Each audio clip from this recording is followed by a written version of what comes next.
a raya a nuestros corazones cuando estamos en alguna posición privilegiada.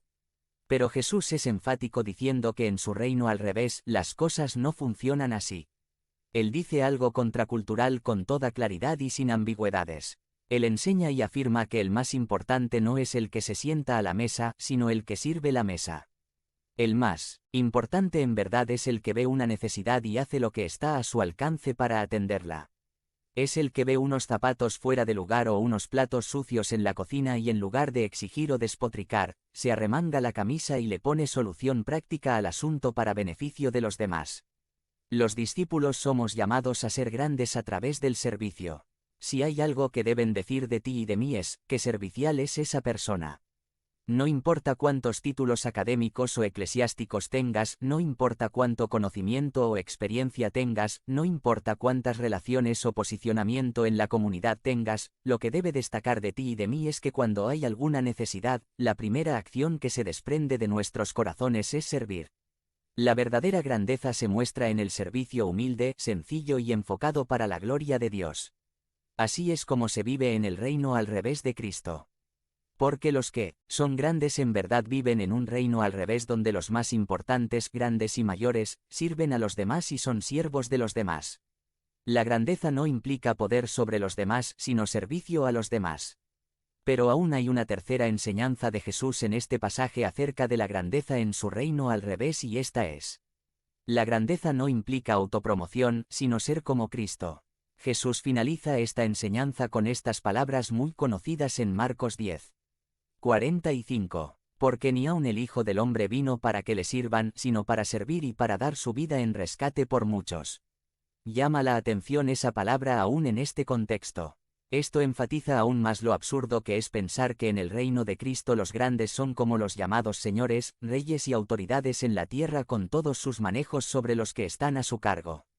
Si Cristo no se comportó así cuando inauguró su reino en la tierra, si aún Cristo no actúa así ahora en la continuación de su reino, ¿cómo osamos pensar que ser grandes es autopromocionarse, es autoproclamarse, es autoexaltarse?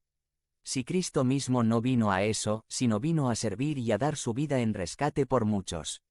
Y es que Cristo tenía todo el derecho de recibir toda clase de privilegios y beneficios, pero ni aún Él los ocupó, sino algo contrario, hizo del servicio su misión. El hecho de que en este contexto incluya el título Hijo del Hombre para referirse a Él pone mayor empuje a sus palabras y su mensaje. Este título Hijo del Hombre es una referencia a un pasaje en el Antiguo Testamento en Daniel capítulo 7:13-14. Miraba yo en la visión de la noche, y he aquí con las nubes del cielo venía uno como un hijo de hombre, que vino hasta el anciano de días, y le hicieron acercarse delante de él. Y le fue dado dominio, gloria y reino, para que todos los pueblos, naciones y lenguas le sirvieran. Su dominio es dominio eterno, que nunca pasará, y su reino uno que no será destruido. El profeta Daniel reporta que vio a uno como un hijo de hombre viniendo en las nubes. Aquí está nuestro término clave hijo de hombre. ¿Y qué pasa con este hijo de hombre?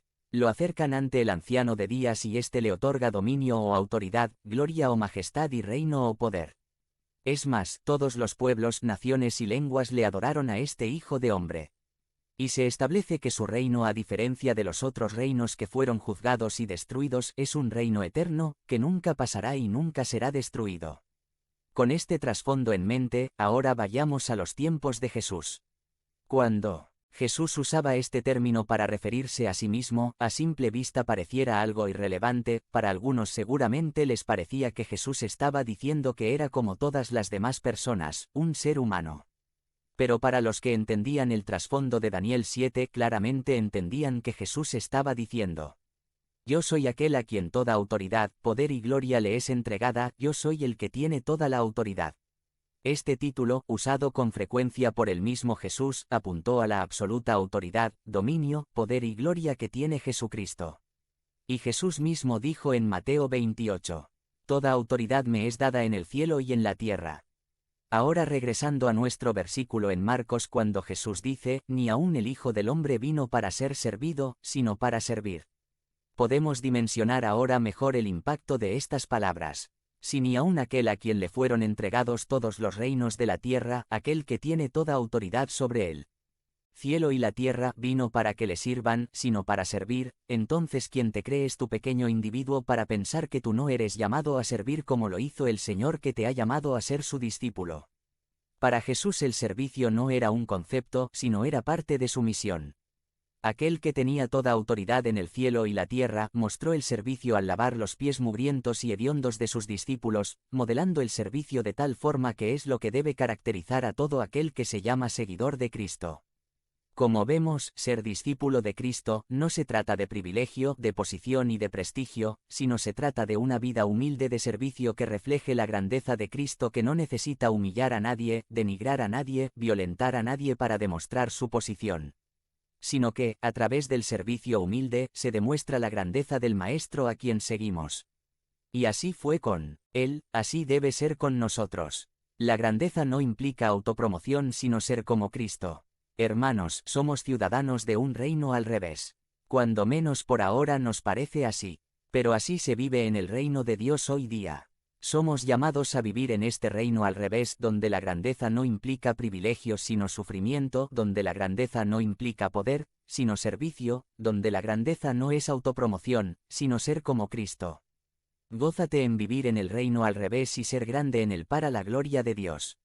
Conviértete en miembro del canal y sé un instrumento de la palabra de Dios.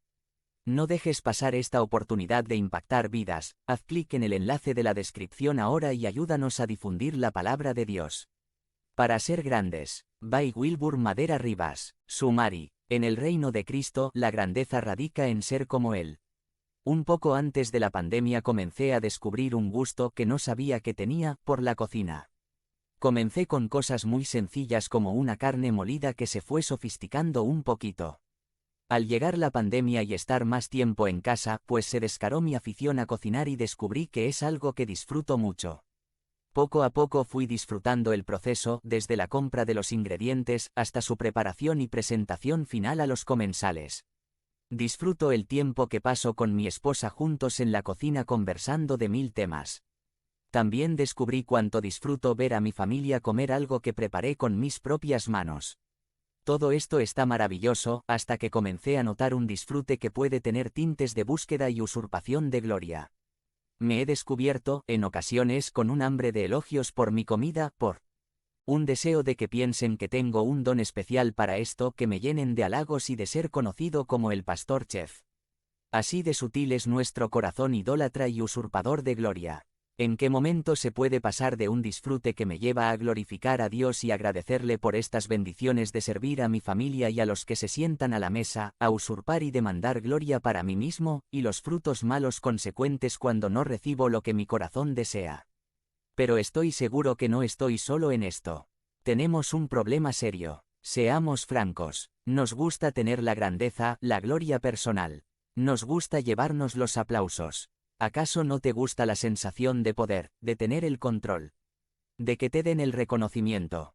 De figurar. ¿Acaso no te gusta ver tu nombre con luces en una marquesina? Sentirte independiente. Sentir que no necesitas a nadie. Sentir que eres conocido. Teclear tu nombre en Google y ver cuántas entradas hay con tu nombre. ¿Acaso no te gusta? ¿Acaso no te gusta que le den likes a tus publicaciones en las redes sociales o que haya solo comentarios positivos de lo que dices? Por supuesto que nos gusta. Y no solo nos gusta, lo buscamos activamente. Desde la caída de la humanidad en el pecado, en vez de vivir de acuerdo con nuestro propósito de dar gloria a Dios en todo y por todo, nuestra tendencia es buscar nuestra propia gloria. Es construir nuestro propio imperio. Somos buscadores de nuestra propia gloria y grandeza. Nos gusta pensar que esta vida y el universo gira alrededor de nosotros por nuestra grandeza y gloria. Cuánto necesitamos aprender de Jesús. Pero saben, no somos los únicos, los mismos discípulos de Jesús fueron enseñados por él en maneras prácticas y relevantes.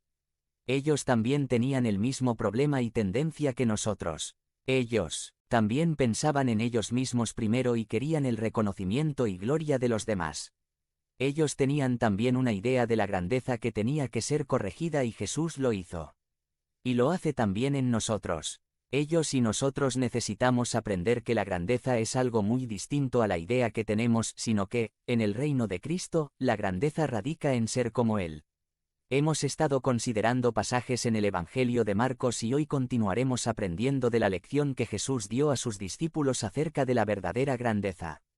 Descubriremos que nuestra idea de grandeza está muy lejos de lo que es en verdad en el reino de Cristo. Porque mientras más nos parezcamos a Jesús, más grandes seremos. Para aprender tan necesaria lección, vayamos al Evangelio de Marcos en el capítulo 9 y para entender mejor nuestro pasaje veamos un poco del contexto de este capítulo. En el capítulo 9 encontramos varios eventos muy importantes reportados antes del evento mismo que consideraremos. El capítulo 9 inicia narrando la transfiguración de Jesús, en la que Pedro, Jacobo y Juan tuvieron un atisbo de la gloria y grandeza de Jesucristo. Luego, al bajar del monte, encontró que los discípulos estaban en el lío de no haber podido sacar fuera un demonio y tenían encima a la multitud. Jesús los reprende por su falta de fe y echa fuera al demonio. Posterior a esto, Jesús tuvo un momento muy íntimo y especial con sus discípulos. Les anunció por segunda vez lo que iba a acontecer en los últimos días de su ministerio en la tierra. Es interesante que Jesús, por lo menos, habló 3 veces de esto según nos reporta Marcos. Lo hace en el capítulo 8, él en 9 y en el 10.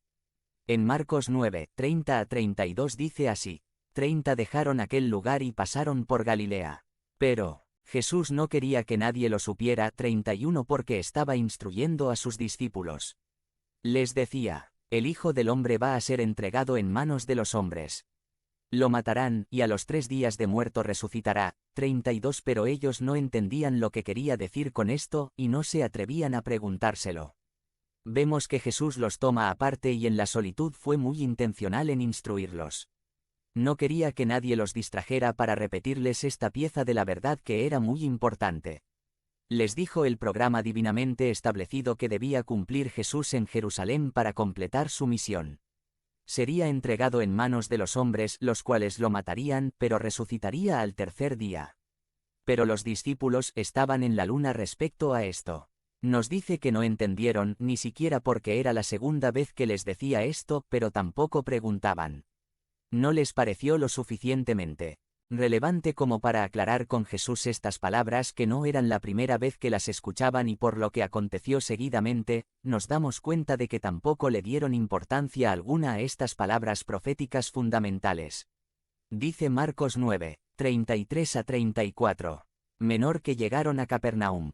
Cuando ya estaba en casa, Jesús les preguntó: ¿qué venían discutiendo por el camino? Pero ellos se quedaron callados porque en el camino habían discutido entre sí quién era el más importante. Parece ser que en el camino a Capernaum se había detonado un fuerte debate entre los discípulos. Quizás sus gestos y expresiones corporales mostraban que era una temática profunda. Como acababan de escuchar de nuevo el anuncio de la pasión, muerte y resurrección de Cristo, uno podría suponer que esto era el tema de tan intensa discusión. Pero cuando el Señor Jesús les pregunta acerca de la discusión en el camino, ellos se quedan callados. Casi como niños chiquitos que han sido descubiertos agarrando algo que no debían tocar. ¿Cuál era el tema de tan apasionada discusión entre ellos? No fue el significado de la muerte y resurrección de Cristo, sino el tema que valió toda la energía argumentativa en el trayecto a Capernaum era: ¿quién sería el más importante entre ellos? ¿Quién sería el mayor entre ellos? ¿Quién es el más grandioso de entre todos ellos? ¿Qué cosa? Habían presenciado el poder y gloria de Jesús en el monte de la transfiguración. Les acababa de anunciar que Jesús iba a morir y resucitar, y lo único que ocupaba su mente en esos momentos era quién de todos ellos iba a ser el más importante. Es como que tu padre te diga con mucha seriedad que tiene cáncer terminal y que ya no hay nada más que hacer, y lo único que se te ocurra decir en ese momento es: pero papá, ya hiciste tu testamento, ¿por qué no vaya a quedar toda mi herencia intestada? Es un lío. Luego, cuando Jesús les estaba hablando de la acción más bondadosa y generosa de todas, ellos solo estaban pensando en sus propios intereses egoístas. Podemos decir: qué barbaridad con estos discípulos. Pero, hermanos, nosotros no somos muy diferentes a los discípulos. Nosotros también solemos pensar en nosotros mismos primero y nos gusta mostrar a los demás cuán importantes somos y cuánto los demás deben servirnos y rendirnos reverencias. Recuerdo que hace muchos años cuando mi hijo era un niño se encontraba con el hijo del pastor Glory haciendo la fila para recibir su refrigerio que ofrecía el ministerio infantil los domingos a los niños de la iglesia. La maestra que hacía la repartición notó que ellos dos ya habían pasado una primera vez y se volvieron a formar para recibir